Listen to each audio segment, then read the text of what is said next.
Hi class, it's Professor Marino coming to you from my secret base on Yavin. Some of you are probably wondering about the daemons and that problematic spelling in Pullman's the Golden Compass. What is a daemon as opposed to a demon? First of all, the word daemon comes from Greek and it means spirit generally, not the kind of negative association that Christianity has for demon. Why is the Christian word demon bad? A long history of religion reason that I can't get into. We're already off topic. What Pullman's daemons are clearly in the Golden Compass are externalized versions of those characters' soul. Pantalaimon is not a separate character from Lyra. Pantalaimon is part of Lyra. Pantalaimon is what Carl Jung calls Lyra's animus, and male figures like the snow leopard, that's Lord Asriel's daemon, is his anima. This is one of the reasons that almost in every case the daemon is the opposite gender, or if you prefer opposite sex, from the human being. This idea comes from the famous psychoanalyst Carl Jung, whose ideas are not always science, but often interesting. He holds that the anima or animus, that the human being's soul, tends to contain all the repressed parts of the other gender. So that if you're a man, you have an anima, a female soul.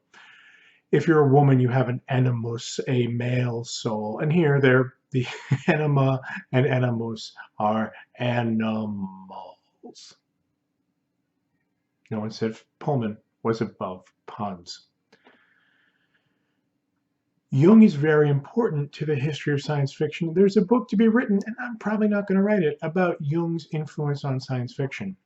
The idea of the archetype is a Jungian idea, the kind of general, including the trickster archetype. So if you know if you know theory about Native American legends about the coyote and the raven as trickster figures, the idea of a trickster archetype comes from Carl Jung.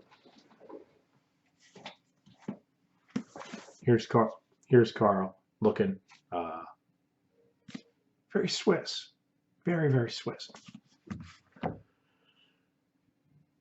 The idea of the shadow, the part of one's soul that is separate from oneself and often viewed as problematic, but which should be united with oneself, that we saw in Left Hand of Darkness, that is a very Jungian idea. Le Guin is very Jungian. The coyote in Left Hand of Darkness, the fact he's called the coyote is partly a kind of Jung nod.